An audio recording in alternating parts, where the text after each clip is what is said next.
Hey everybody, welcome back to the channel. This is a Focus with Fido, and today we have another video for you guys.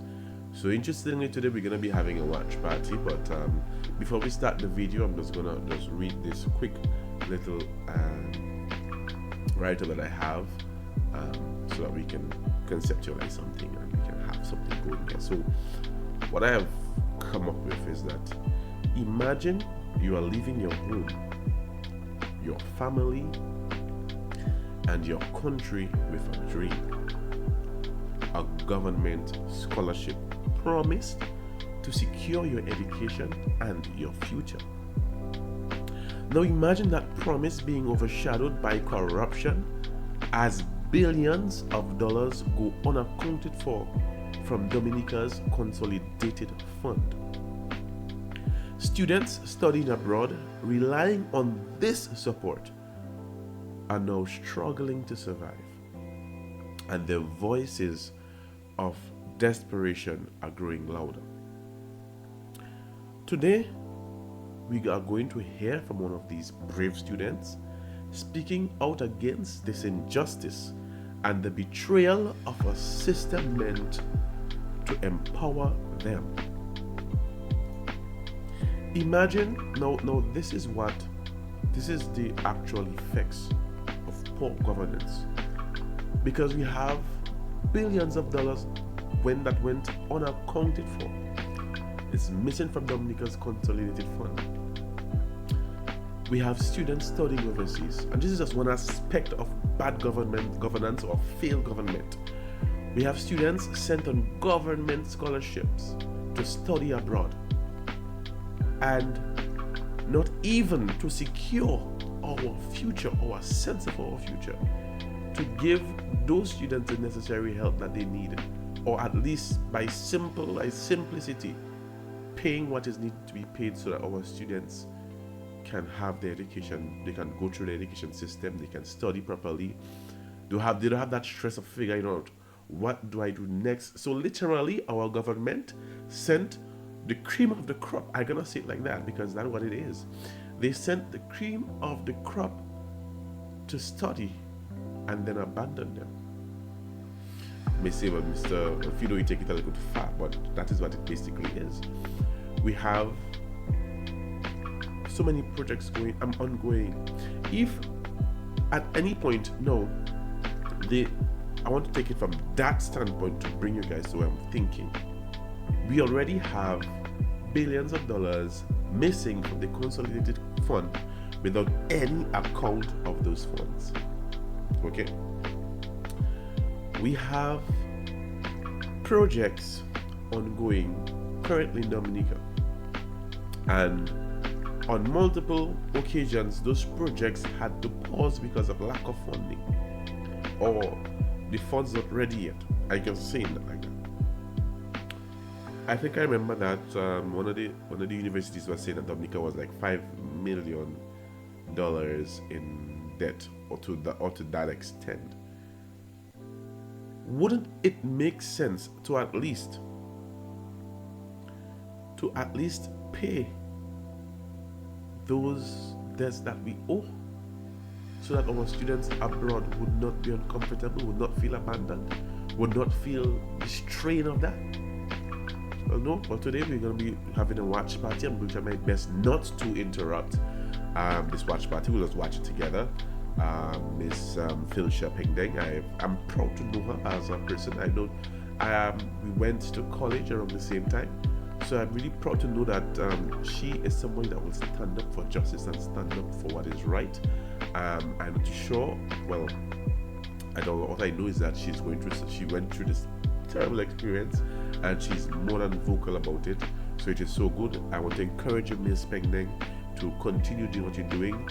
You're taking steps into the right directions for the future of our country, and you being vocal is actually a benefit to our generation. I'm proud to know you as a person, and I'm very, very, very, very, very I will respect what you're doing right there. So without further ado, guys, we're gonna go into the video. Let's see what this interview contains. Okay, so again, just for protocol sake, Mr. Loftus Dura is the person conducting this interview, so you can also head on to his social media accounts if you want to see the full video for yourself. I think I saw it on Facebook, so you can get it on Facebook as well. Yes, and I think it's Phil Charles is her social media handle. I think, and it's not Philly on Instagram. You can also go there. You can follow our account. You can like, share, subscribe to her channel. She has a channel. Follow our accounts. Give us some sort of encouragement, because we need more persons to be vocal with the act. See, because that's the next thing again. Some persons might say, "Oh, objective reality." This is not only an objective reality. This is actuality, because it's actually happening in Dominica. Persons may say, when we tell persons what is going on in the country, they may not want to believe, and we are the persons facing the situations, and they do not want to believe because they want to believe a lie. But this is not just simply my objective reality. This is actually happening. If you come today and you leave today, it's not gonna diminish the fact that this is happening. So, guys, without further ado, I don't want to go too much into this thing, but let's listen to what she has to say. And so, guys, thank you very much. You unpacked that lethal combination, as it were, in Calypso. I think bringing us to the reality of some people in Dominica as it pertains to they've been left on their own. This evening, it is the 21st evening of November 2024, and I want to welcome each and every one of you here thus far. Thank you very, very much indeed for your eyes and ears this time. It is just about 6:15, 6:15, and we're going to have a very interesting, should I say candid conversation with the young lady, should I say a very brave young lady.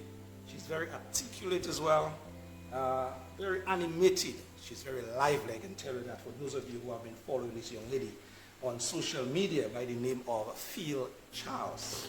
She'll be telling you her right name in just a bit, and so you are in tune for very interesting conversation with this young lady, I can tell you that. She's going to talk to us about a situation that has been affecting her, but not just her, other colleagues of hers. She have been, sort of talking about it on social media for some time. But it seems as if the powers that be, whoever is responsible for rectifying that situation, they have not been listening. And so this evening, she's just gonna use this platform of mine to help expound that message indeed. So without saying much more, let me just move across and say a lovely special good evening to, should I say Phil Charles? Good evening to you, my dear. Hi, everybody. It's me again, all up in Lofty's phone. Nice to meet everybody who's on his live, and hopefully we'll see people from my side come over. No, you see why I said, guys, this young lady is very animated. You hear it already. Yes. Miss, for the record, can you just tell the people, the viewers, your name as we get things going? My government name is Philsha Pendenque. Philsha Pendenque. Philsha. Oh, Philsha Pendenque. Always, yeah, it's very easily confused. Philsha. Yeah, Philsha Pendenque. Philsha, for those people who have been seeing you on social media and may not know you that well, just give us a brief synopsis, a brief discussion, a brief summation as to who is Philsha Pendenque. Just who is. Currently, I am disgruntled, but all that. In all honesty, I am about to be 30, which coming up on a really big age. Not where I want to be at that age, which is why you see me a lot on social media. And I'm from a smaller village, and currently just finished my degree in music, vocal performance. So yeah, I want to be a singer, which does not really exist here right now. But yeah, that's it about me. I just would love my diploma so I can actually start working and living and existing in my field, because that's what I want. Okay. Ms. Pendenque, again, I want to congratulate you for having what I normally term the fortitude, I will leave out the word prior, the fortitude of character to come to speak on this platform. I know you have been very outspoken, so it's nothing new to you. But I know sometimes, the butterflies normally come. And so I want to thank you again for having the courage, that fortitude to come and speak to a situation that has been of concern to you for some time and some of your colleagues. Where and how do you want to start in terms of that, what concerns you and some of your other colleagues? What concerns me? So we'll start with the first video that I made. I think it was about a year ago when we had some issues with funding and definitely. I remember that video. Grambling State University, which is where I did my bachelor's degree. They have given us what I would call a ultimatums or letters of ultimatum of intent several times. It's been more, it's been more than once, where they've told us, well, hey, you have a week to fix up your arrears. If that's not the case, then you will be put out by said date. So that happened, and I was like, well, why is that happening? We're supposed to be covered.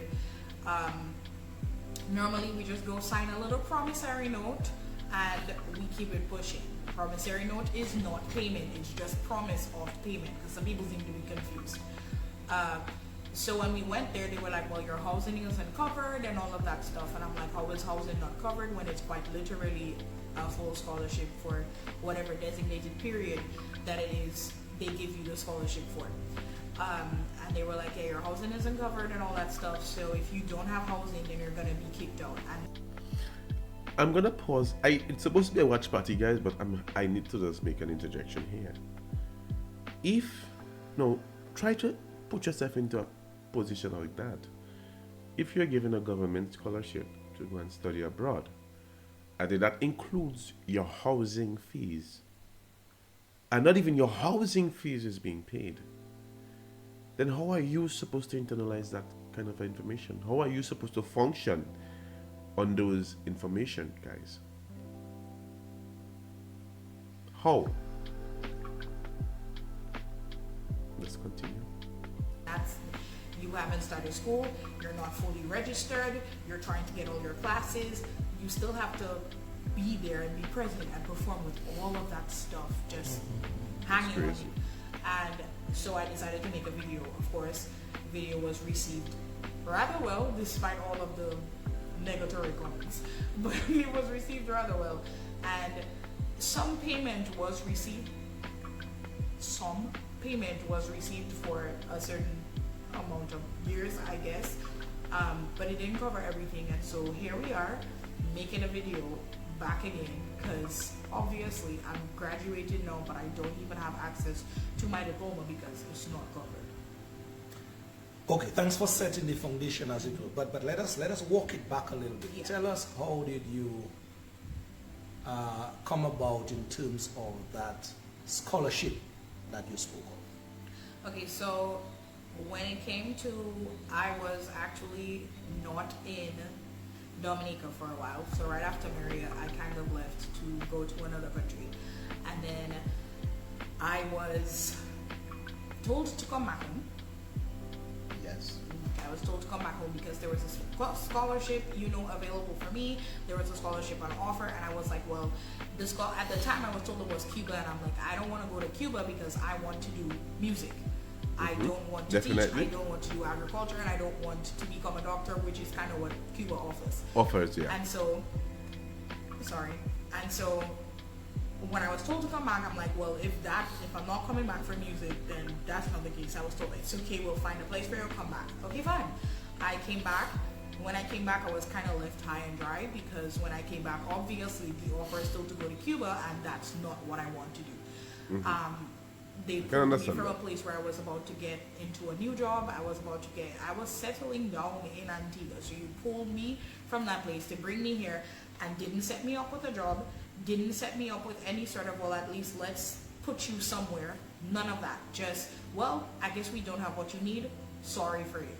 And so I started teaching. I taught for a year, and then I decided that I was going to go to school, and I didn't want to go to school with debt because I didn't have an opportunity to go to school under a loan. And we tried. We went to the aid bank. What aid bank was asking for was your mother, her life, your grandmother's life and your uncle's left foot. Imagine they that. asked for so much. Imagine how sometimes it can even be difficult for you to even get the necessity to get funding from government, from banking institution to go and study. Sometimes some other persons, maybe they have probably the financial collateral. Sometimes you don't have it because of, and again, how can you have it when the government has been failing for over 20 years? The government has been failing in how can you have the ability to do those things? This is what happens when we have a government failing on all cylinders, failing in all aspects, failing in all sectors. Not even a promising student can have that surety that I can go to the bank, I can get a student loan, and I can go to study, and I can get myself in a good position, and I can work hard, get my positions. Not even that. Guys, look at this thing. Education is the key to building a brighter future. Ha.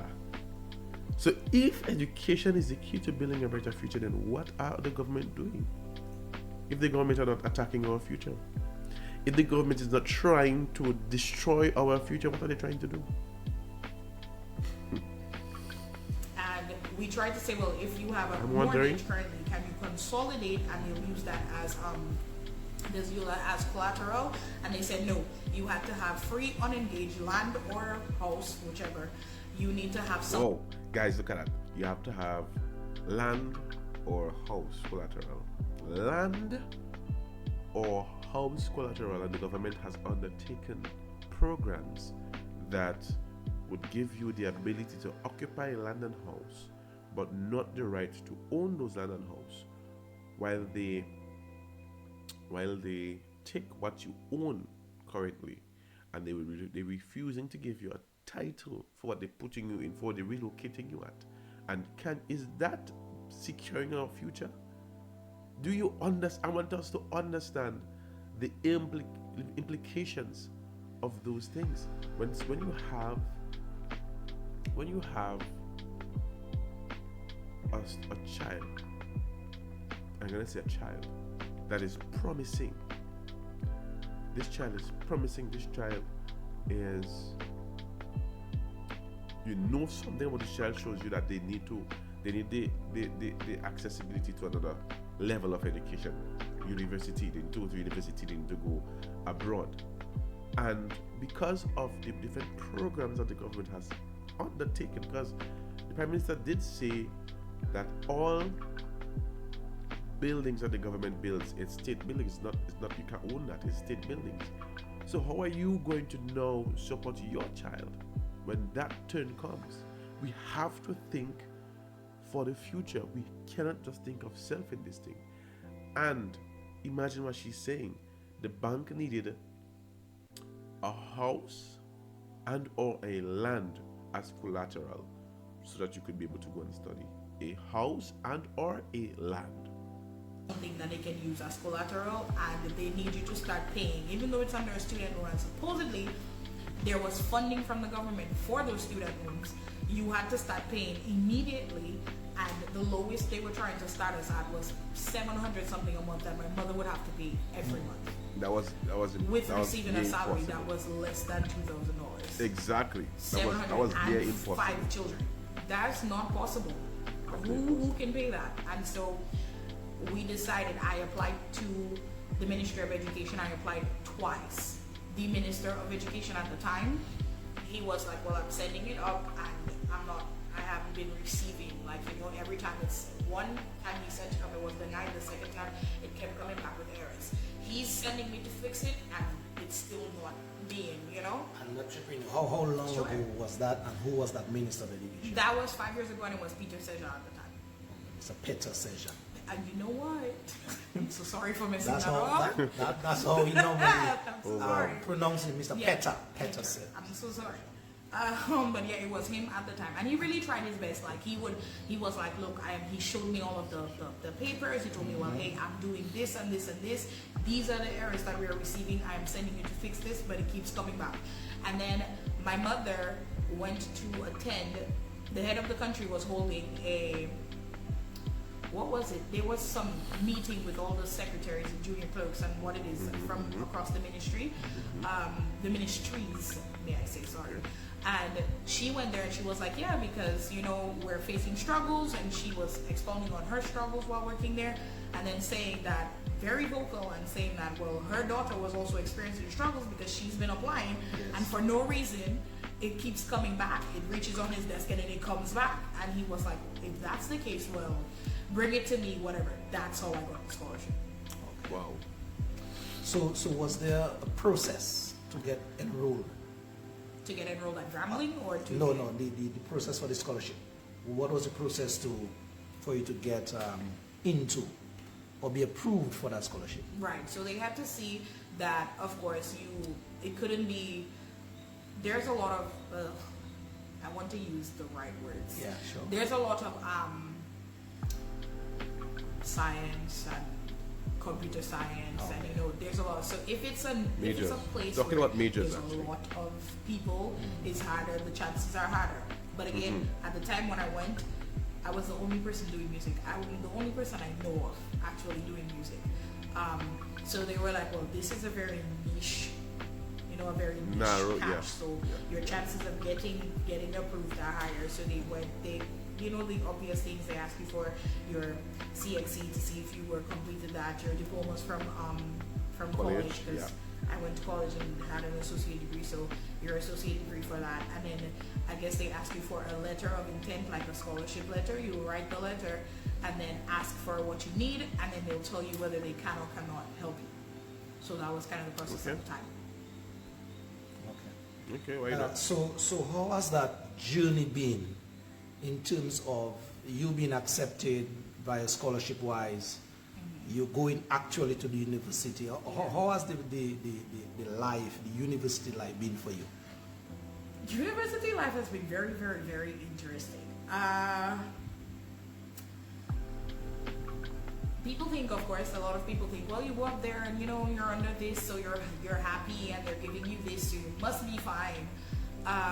When I first started, there's a rule that you can't work your first year because you're a freshman. They want you to get used to the environment, yes. So you can't work your first year.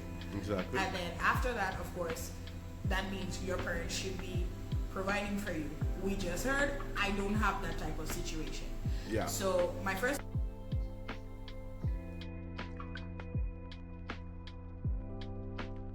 year was kind of it was a little tough. It was rough and go. A lot of the help I received was from the international students that were there before me.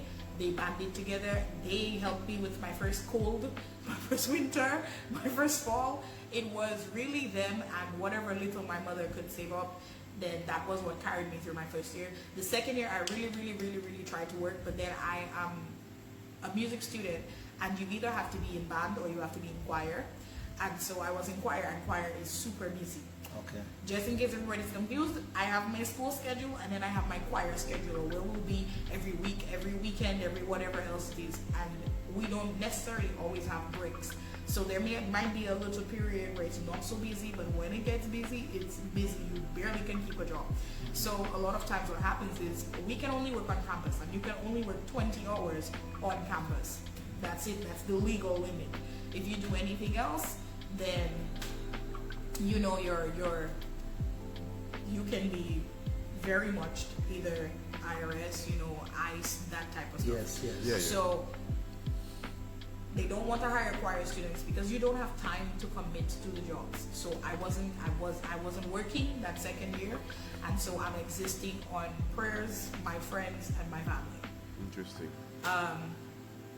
By my third year, I kind of gotten where I would have been. I was juggling school, choir, and 2 jobs. Yeah. Wow. So basically, I can sum it up by saying it was not an easy process. It was not. Sometimes I was existing on $100 every 2 months. So Repeat that. $100 every 2 months. Imagine that. $100 every 2 months. She had to survive on that, eh? See a US, man. US. Wow. So that's 300 easily every month. How did you do that? How did you manage? How did you know you laughing? No, because So for me, anytime I would get any sort of extra, like let's say I get any form of extra cash, I buy in bulk. So I would prep myself. I have extra bottles of I don't want to cut off, but interestingly, can living in Dominica now, can you survive 3 months on $100? Everything, cream, toothpaste, toothbrush, everything. So then when I have these long, really long periods, sometimes year-long periods of no job or no work money at all, then I have things stocked up, and then I would go to the cafe, take food, remake food in my room, because a lot of times the ways that they cook, it fattens you, it makes you very sick. Cafe food is trash food. Cafe food was trash food. It still is trash food. So a lot of times Cafeteria we don't. food, Some most people likely. who have sicknesses, they can't eat from. I have a friend. She couldn't eat from cafe. Every time she ate from cafe, she was hospitalized. Like, because it would affect her so badly. She would have. She would just. It would just trash her system. So you try your best not to necessarily eat from there, but you make the best with what you got. And Exactly. You have to survive. And sometimes you stay hungry for a weekend and you drink a lot of water because it's just Fasting. Wow. A lot of fasting. So having Guys, got Guys, I also know that studying abroad is really takes a lot of effort, a lot of determination. Because I mean, she's just one person, and I know the majority, I would say 80 to 95% of our students who are studying abroad face that kind of hardship in their studies. I should say hardships. So it's not easy. We're gonna stop it here, guys, and we'll have to part two to this thing. It's part two to this thing. I figure, because wow, there's a lot to take in. So, guys, this is the effects of a failed government. I can't stress this anymore. This is the effects of a failed government. We cannot have the cream of the crop. We cannot have the best selections of students going up to study, and while they are out there, our government is not taking care of them properly. Yet we have mansions building for our government. We have millions of dollars that could have been put into the same accounts that is pending, or that is overdue or owed. We have millions of dollars going into mansions where we know for a fact that our prime minister has more than enough buildings to stay in, more than enough houses to stay in. He has a mansion already in Vegas, but yet he will accept a mansion as a gift from a company instead of telling them, well, the money to build the mansion, I needed to support my people. There's this guy. So guys, this is the current situation that she still is in, because we can't get her necessary credentials so she can present it wherever she goes. The account needs to be paid in full, and then they would be releasing her qualifications to her, degrees to her.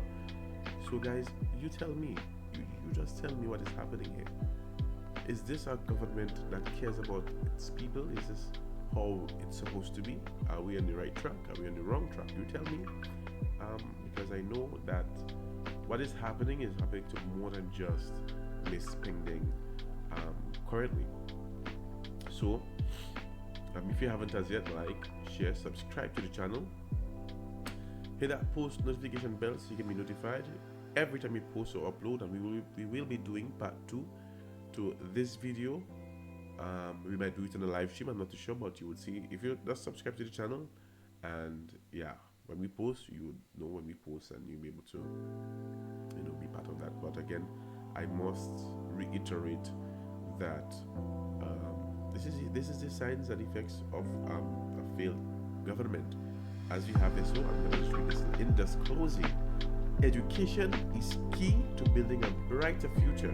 Yet, for students from Dominica studying abroad, that key is being taken away. Despite promises of government scholarships, many are left stranded, unsupported, and struggling to make ends meet. How bad can it get when a government fails to prioritize its students, the very ones we are supposed to return and uplift to the nation? And this is the harsh reality for many Dominican students abroad. This is the harsh reality for many Dominican students abroad. her situation, she had to wait 2 years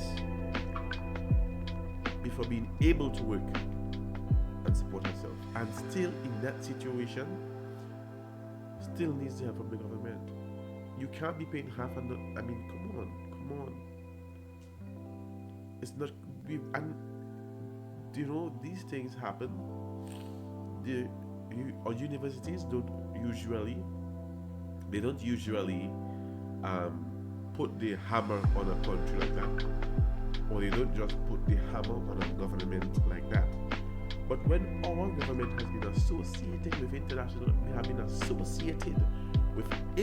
criminals, and yes, that same CBI investment has, if you cannot argue that the CBI investment, because of the way it was managed and operated, has placed us in a bad light globally, then we have an issue. Because obviously, if you have good standing with a university, you could have made a down payment, and then the university would trust you to finalize your account. Whether they give the students the credentials or not, they would have trusted you enough to secure that. But we've reached the place where not even a promissory note or a letter, I will pay you, from our government is worthy of that. So guys, this is Focus with Fido. Again, I'm signing off. Subscribe to the channel, hit that post notification bell so you'll be notified every time we post or upload. Focus with Fido is out.